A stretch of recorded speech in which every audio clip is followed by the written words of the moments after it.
27 जून की रात अचानक खबर आई कि शेफाली जरीवाला अब इस दुनिया में नहीं रही। वजह बताई गई हार्ट अटैक। लेकिन ये जवाब जितना सीधा है, हकीकत उतनी नहीं, क्योंकि शेफाली की मौत से कुछ दिन पहले एक क्लिनिक में उनका एंटी एजिंग ट्रीटमेंट हुआ था। रिपोर्ट्स बताती हैं कि उन्होंने कोई खास दवाई खाई थी जो शरीर में हार्मोन का स्तर बदलने का काम करती थी। सवाल यही है, क्या वही एंटी एजिंग दवाई उनकी मौत की वजह बनी? क्या उस दवा का शरीर पर बुरा असर पड़ा? क्या दिल का दौरा सिर्फ नतीजा था, असली वजह कुछ और थी? और सबसे बड़ा सवाल, क्या ये दवाएं बिना सही जांच के दी गई थीं? शेफाली की मौत अब सिर्फ एक मेडिकल केस नहीं रही, ये एक रहस्य बन चुकी है। और इस वीडियो में हम उसी रहस्य से पर्दा उठाएंगे। 27 जून की रात सब कुछ सामान्य था, कम से कम बाहर से देखने पर ऐसा ही लगा। शेफाली जरीवाला, जो दिन भर सोशल मीडिया पर एक्टिव थीं, शाम तक पूरी तरह ठीक दिख रही थी। उन्होंने अपने इंस्टाग्राम पर एक छोटा सा वीडियो शेयर किया था जिसमें वो योगा करती नजर आई। चेहरा शांत, शरीर संतुलित और आत्मविश्वास से भरा हुआ था। किसी को अंदाजा तक नहीं था कि यही आखिरी पोस्ट साबित होगी। रात के करीब 10:30 पर उन्होंने हल्का खाना खाया और पराग त्यागी से कुछ देर बातचीत की। उसके बाद वो अपने कमरे में चली गईं और दरवाजा बंद कर लिया। पराग उस समय लिविंग रूम में कुछ स्क्रिप्ट पढ़ रहे थे, शूटिंग का काम चल रहा था। उन्होंने शेफाली को आवाज दी, लेकिन कोई जवाब नहीं आया। उन्हें लगा शायद थकी होंगी, सो गई होंगी। मगर जब रात 11:10 पर उन्होंने पानी देने के लिए फिर से आवाज दी और कोई प्रतिक्रिया नहीं मिली, तो वो परेशान हो गए। दरवाजा खोला तो देखा शेफाली बेड पर उलटी करवट लेटी थी। शरीर एकदम शांत था और चेहरा आंशिक रूप से तकिए में छिपा हुआ था। उन्होंने जैसे ही हाथ पकड़ा, वो ठंडा महसूस हुआ। उन्होंने जल्दी से उन्हें सीधा किया, लेकिन शेफाली की आंखें बंद थीं। होंठ नीले पड़ने लगे थे और सांसें महसूस नहीं हो रही थीं। नाड़ी पर हाथ रखा, कुछ नहीं। पराग की चीख निकल पड़ी। उन्होंने तुरंत एम्बुलेंस को कॉल किया और 108 को लोकेशन दी। एम्बुलेंस आते आते उन्होंने पड़ोसियों और बिल्डिंग के सिक्योरिटी को जगाया। करीब 11:25 पर एम्बुलेंस आई और शेफाली को तुरंत कोकिलाबेन धीरूभाई अंबानी अस्पताल ले जाया गया। रास्ते में मेडिकल स्टाफ ने सीपीआर देना शुरू कर दिया, ऑक्सीजन सपोर्ट भी लगाया गया, लेकिन रास्ते भर मॉनिटर पर कोई हरकत नहीं थी। अस्पताल पहुंचते ही 3 डॉक्टरों की टीम ने उन्हें इमरजेंसी वार्ड में शिफ्ट किया और पूरा प्रयास शुरू किया गया। लगभग 20 मिनट तक सीपीआर, ऑक्सीजन वेंटिलेशन और इलेक्ट्रिक शॉक दिए गए, मगर ईसीजी मशीन लगातार एक सीधी लाइन दिखा रही थी। रात 11:52 पर डॉक्टरों ने पराग को बाहर बुलाया और धीरे से कहा, "We're sorry, she's gone." पराग वहीं कुर्सी पर गिर पड़े। उनके मुंह से एक आवाज तक नहीं निकली। कमरे में मौजूद नर्स ने उन्हें पानी दिया, लेकिन वो सिर्फ खाली आंखों से आईसीयू के दरवाजे को देखते रहे। डॉक्टरों ने कहा कि मौत का कारण सडन कार्डियक अरेस्ट है, दिल का अचानक रुक जाना। लेकिन यहीं से शुरू होती है कहानी का असली मोड़, क्योंकि यह बात परिवार को हजम नहीं हुई।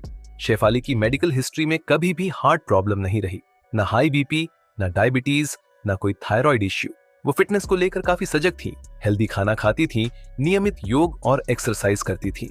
फिर इतनी स्वस्थ और एक्टिव महिला को अचानक दिल का दौरा कैसे पड़ गया? इसी के बाद शक की सुई घूमी एक ऐसे ट्रीटमेंट की ओर जो शेफाली ने कुछ ही दिन पहले शुरू किया था, एक एंटी एजिंग स्किन ट्रीटमेंट, जिसके बारे में उन्होंने कुछ करीबी दोस्तों को बताया था, लेकिन पब्लिकली कुछ नहीं कहा गया था। बताया गया कि उन्होंने एक क्लिनिक से ऐसा ट्रीटमेंट शुरू किया था जिसमें शरीर में हार्मोन बैलेंस करने वाली गोलियां दी जाती थीं। ये दवाएं उम्र के असर को कम करने और स्किन को जवां बनाए रखने के लिए प्रचलित है, लेकिन इनमें कुछ ऐसे रसायन होते हैं जो शरीर के हार्मोन सिस्टम को बदलते हैं, और यदि सही मात्रा में ना लिए जाएं या पहले से कोई अंदरूनी बीमारी हो तो यह घातक साबित हो सकते हैं।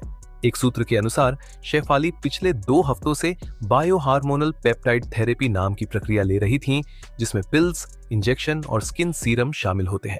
ये ट्रीटमेंट भारत में बहुत कम लोगों को दिया जाता है और इसके लिए पूरी मेडिकल निगरानी जरूरी होती है।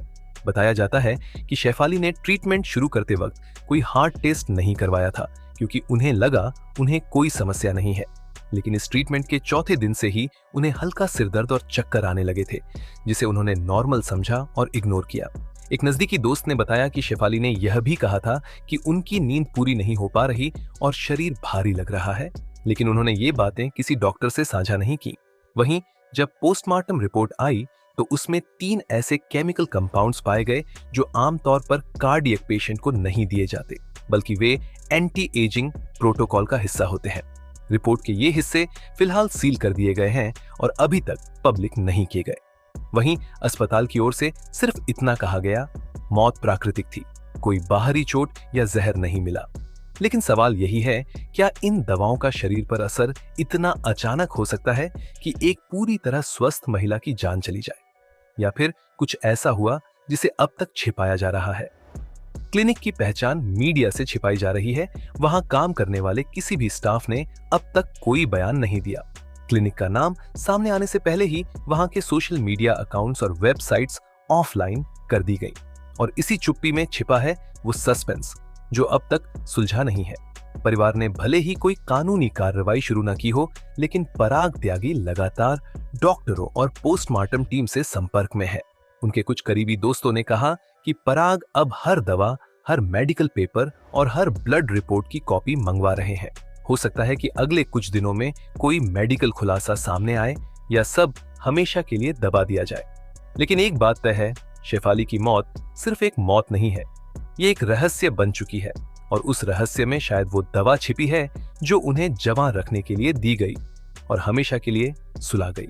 शेफाली की मौत के अगले दिन जैसे ही सूरज निकला, उनके घर की बालकनी पर चुप्पी की एक चादर थी। पूरे घर में एक अजीब सन्नाटा था जिसे कोई तोड़ नहीं पा रहा था। पराग त्यागी रात भर जागे थे, आंखों में नींद तो थी लेकिन चैन नहीं।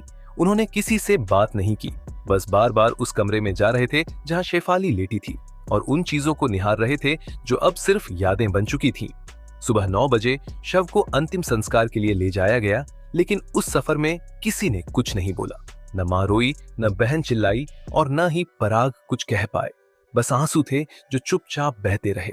अंतिम संस्कार के बाद घर लौटा हर इंसान जैसे एक सवाल के बोझ तले दबा था। आखिर हुआ क्या?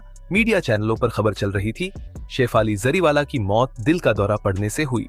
लेकिन जैसे जैसे जानकारी बाहर आने लगी, शक गहराता गया। दोपहर तक एक सूत्र ने यह खुलासा किया कि पोस्टमार्टम रिपोर्ट में शेफाली के शरीर में कुछ ऐसे केमिकल्स पाए गए हैं जो आमतौर पर किसी स्किन या एंटी एजिंग ट्रीटमेंट में दिए जाते हैं। ये जानकारी जैसे ही घर वालों तक पहुंची, पराग त्यागी का चेहरा सख्त हो गया। उन्होंने तुरंत शेफाली की दवाओं की बोतलें ढूंढनी शुरू कर दी, हर पैकेट, हर पर्ची को टटोलना शुरू कर दिया। उन्हें एक छोटी शीशी मिली जिसमें लेबल फेडेड था, लेकिन पीछे एक सीरियल नंबर था।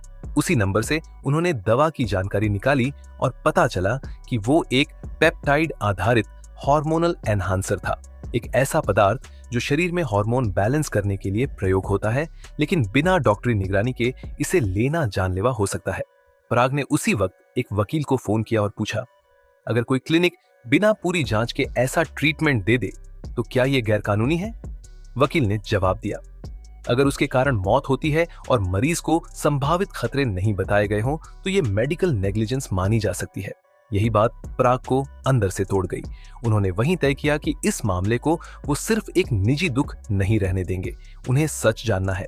उन्होंने दोपहर तक पुलिस को अपनी ओर से एक विस्तृत बयान दिया, जिसमें शेफाली के पिछले कुछ सप्ताह के मेडिकल व्यवहार का जिक्र किया गया था।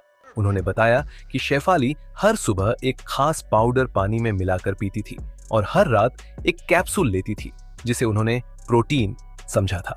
लेकिन अब लगता है वो कुछ और था। शाम को जब विस्तृत पोस्टमार्टम रिपोर्ट आई तो उसमें साफ साफ लिखा था कि मौत का कारण सडन कार्डियक अरेस्ट है, लेकिन रिपोर्ट के नीचे एक मेडिकल नोट था, हार्ट में कोई रुकावट नहीं पाई गई, कोई ब्लॉकेज, कोई थक्का नहीं मिला। ये बात चौंकाने वाली थी, क्योंकि अगर दिल रुकता है तो आमतौर पर उसकी कोई जैविक वजह होती है, जैसे ब्लड क्लॉट या हृदय की दीवारों में रुकावट। लेकिन यहाँ दिल रुक गया बिना किसी कारण के। ये बिना कारण के मौत अब रहस्य बन चुकी थी। पराग ने रिपोर्ट की एक कॉपी अपने जानने वाले एक कार्डियोलॉजिस्ट को भेजी। डॉक्टर ने रिपोर्ट पढ़कर कहा, इसमें दिल की कोई समस्या नहीं दिख रही, लेकिन इसमें एक कंपाउंड है जो आमतौर पर बायोपेप्टाइड ट्रीटमेंट में पाया जाता है और ये हार्मोनल असंतुलन पैदा कर सकता है। अगर इसकी डोज ज्यादा हो गई हो या शरीर ने उसे रिएक्ट किया हो तो यह दिल पर अचानक असर डाल सकता है। किसी के पास ठोस जवाब नहीं था, मगर एक बात सब महसूस कर रहे थे, शेफाली की मौत जितनी अचानक हुई उतनी रहस्यमयी भी थी, और सबसे डरावनी बात यह थी कि जिन दवाओं से मौत की आशंका है वो आज भी ऑनलाइन बिना डॉक्टरी पर्ची के मिल रही है। शेफाली का केस अब सिर्फ एक पर्सनल लॉस नहीं था, वो समाज की एक खतरनाक सच्चाई को उजागर कर रहा था कि कैसे सुंदरता की चाहत, दबाव और डर किसी को ऐसी राह पर ले जा सकता है जो जानलेवा हो। पराग ने अब तय किया है कि वो इस लड़ाई को रोकेंगे नहीं। उन्होंने देश के हेल्थ मिनिस्ट्री को एक ओपन लेटर लिखा है जिसमें उन्होंने मांग की है कि ऐसी दवाओं की बिक्री और क्लिनिक की प्रक्रिया पर सख्त कानून बने और हर ट्रीटमेंट से पहले कार्डियक और हार्मोनल स्क्रीनिंग को अनिवार्य किया जाए। उन्होंने ये भी लिखा कि अगर उनकी पत्नी की मौत से किसी और की जान बच सके तो शायद उनका दुख कुछ हद तक कम हो सके। आज शेफाली हमारे बीच नहीं है, लेकिन उनके जाने के बाद जो सवाल उठे हैं वो हर उस व्यक्ति के लिए चेतावनी है जो बिना पूरी जानकारी के अपने शरीर के साथ प्रयोग कर रहा है। मौत एक सच है, लेकिन ऐसी मौत जिसे रोका जा सकता था वो अफसोस बन जाती है, एक ऐसा अफसोस जो शायद कभी खत्म नहीं होता। शेफाली चली गई, लेकिन पीछे कई सवाल छोड़ गई। हार्ट अटैक था या दवा का असर, ये शायद कभी कोई साफ नहीं कह पाएगा। लेकिन एक बात जरूर है, कभी कभी सुंदर दिखने की कोशिश जिंदगी से बड़ी नहीं होनी चाहिए। अगर ये कहानी आपको सोचने पर मजबूर करती है तो वीडियो को लाइक करें, शेयर करें और चैनल को सब्सक्राइब करना न भूलें।